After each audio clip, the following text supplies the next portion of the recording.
Hey guys, so today I want to talk about this idea that has helped me in progressing in my life, whether it be, anything any skill or any endeavor that I choose to go into. So the idea is every thought counts. And I want to take this outside of, the more esoteric or more spiritual idea that, we are reality, thoughts are reality. But it does stem from that. This simple idea stems from this greater theoretical or philosophical idea that thoughts are reality. But we're going to take it into a much more tighter way of expressing it, which is your thoughts dictate your internal state. And so your internal state can also dictate your thoughts. And so at first, when I was thinking about this video, I thought that it was going to be every action counts. But through time, I have recognized that it's not about action, it's about the internal state that you're in while you are performing the act.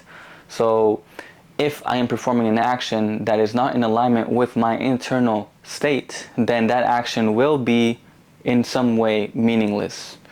So this does take us a bit farther away from this idea that movement gives progression, which is not the case. It's almost like smart movement gives progression. And now we're going to redefine the way that we see smart by just defining that a positive internal space is what gives progression. So if I am meditating in the morning and I am drawing my awareness to a positive space, that within itself is taking me to a state which is automatically giving me inspiration and allowing me to play with my environment, which allows me to progress with my environment. And so this idea has become much more solidified in my body and in my daily life thanks to skateboarding. Skateboarding was something that was born, my passion for skateboarding was born about 3 months ago, which was very recent. But the beautiful thing about it was that anytime I got on a skateboard, I was getting better. The thing, right now I have an injured knee. It's just a little, I hit my knee pretty hard. But I'm still super happy to come back to my skateboard because I know that I'm constantly learning. I got addicted to it. And so really taking on this microcosm of a sport, of a passion, of a skill has allowed me to really discover a deeper layer of this idea that every thought counts. Okay? So let's go into the microcosm of skateboarding, and then I would like to elaborate on that, on how that can be applied into your daily life and other skills and endeavors you choose to take on. So first off, let's talk about progression. Okay, so progression on the skateboard feels good. So me getting on the skateboard one day and then the next day feeling better about being on the board, that is progression for me, right? It could be just the way that my feet feel on it. It could be the way that I'm playing with it. I can now, step on it and it can jump better. It pops better. Even though I'm not actually popping while I'm on it, I'm just popping on it while I'm touching the board.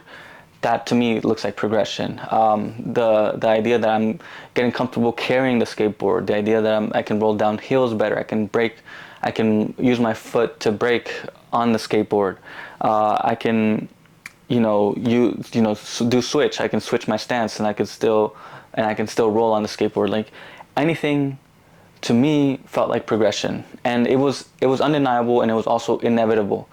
Getting on the next day, I knew there was no doubt that there was going to be something that I'll discover that I didn't know the day before. And it wasn't because of information that somebody came to give me from YouTube channel or from learning or reading a book.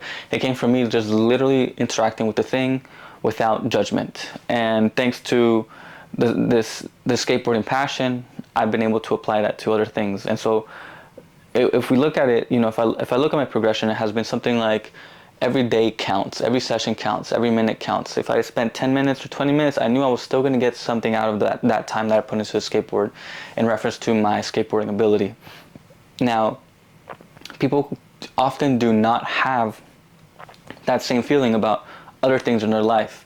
And so what I realized though is the big disconnect is that with skateboarding you get instant feedback. If you can, it's so easy to get hurt, it's so easy to fall, it's so easy to mess up, and that keeps you really grounded into the moment. You can't pull your attention away when you're trying to do a trick or you're trying to do something on the skateboard, because the moment you do, is the moment you can fall or you can hurt yourself. So skateboarding demands that 100% commitment, 100% attention, 100% focus.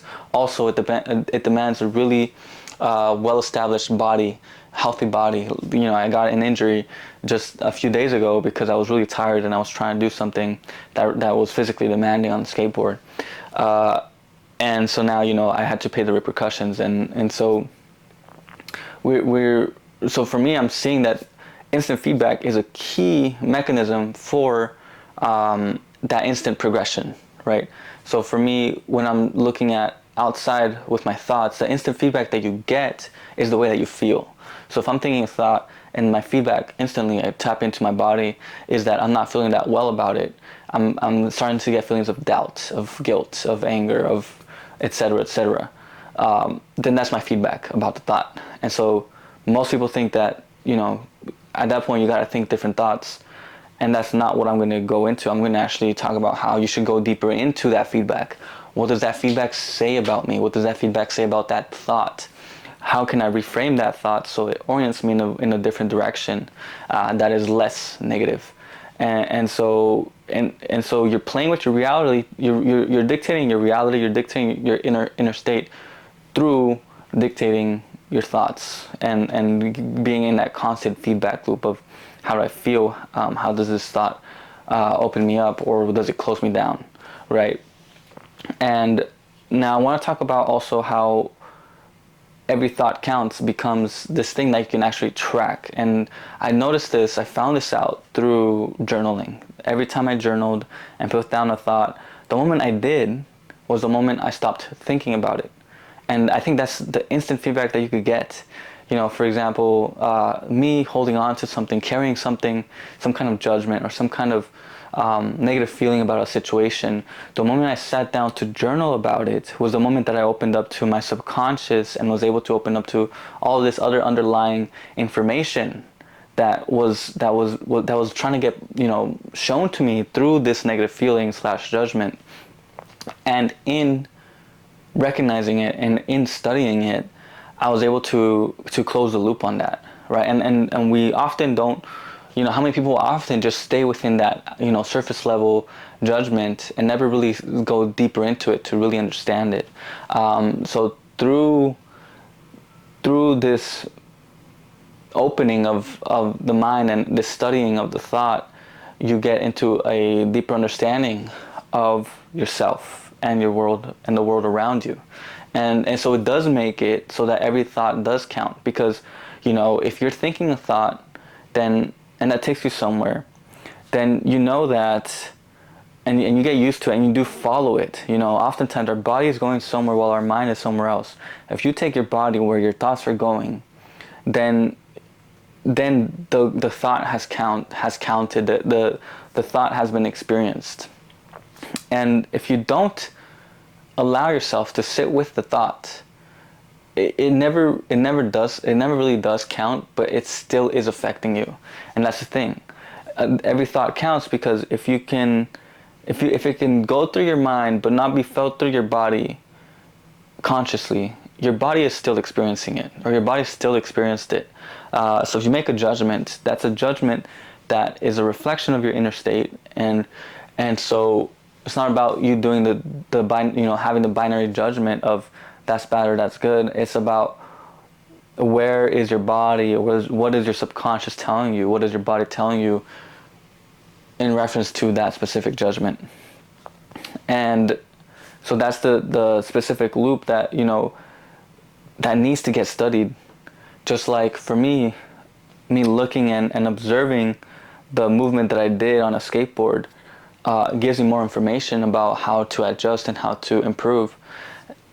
The same thing can be applied to our thoughts. If I can observe and understand my thoughts, see how it orients itself under the given context, try to look deeper into the context, then I begin to understand myself and take a better approach forward, right? Now I also want to talk about, I think this is kind of a bigger picture, every thought counts, in the sense of, you know, people feel a lot of times that they waste their time, or that they waste energy, and so you can hear this a lot with people who, you know, oh, I wasted so many years in this relationship, or oh, I wasted so much time, trying to learn this thing and I never got it, or oh, I put time in but I just didn't get what I wanted. I put energy in and I didn't get what I wanted. I put resources in and I didn't get what I wanted.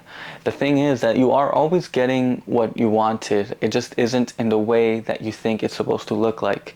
And this is huge, okay? Because if you want deeper, more passion or more engagement or more, feelings of connection, then you can get that.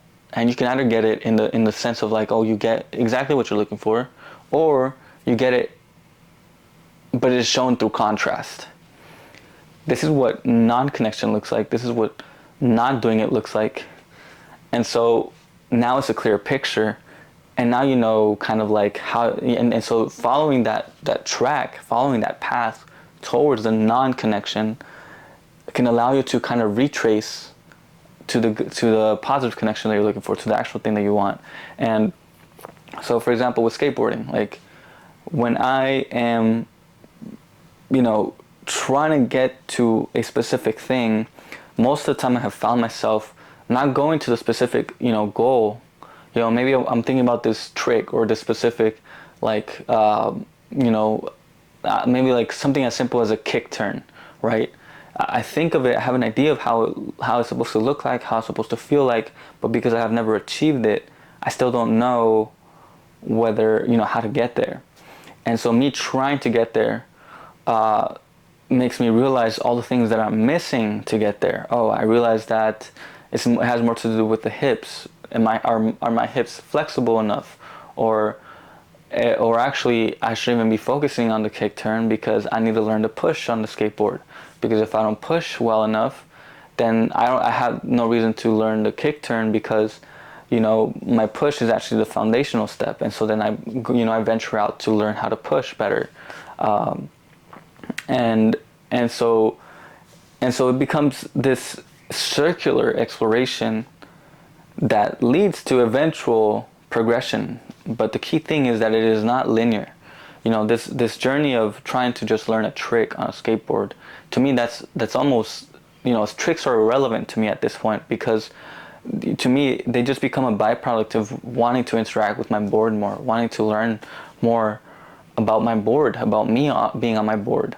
And so this idea of non-linear progression has been a game changer for me. And so in terms of thoughts, every thought counts.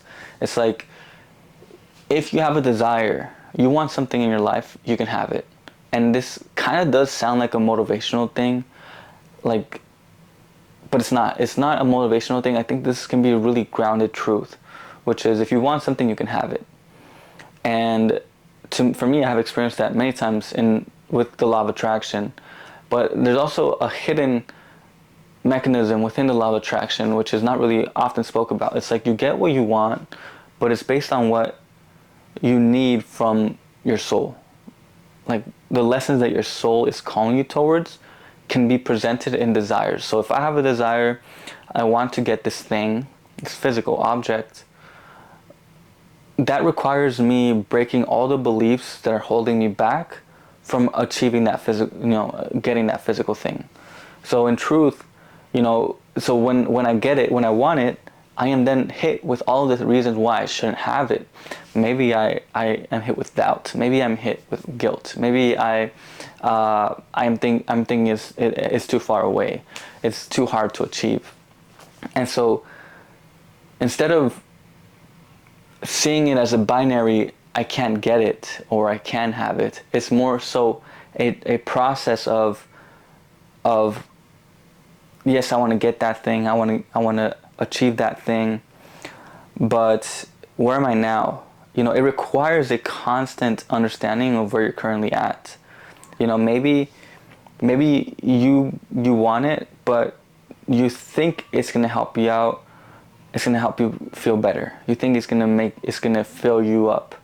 When in reality, that necessity of getting, being fulfilled or achievement, you think, or validation, whatever it may be, maybe that is the problem.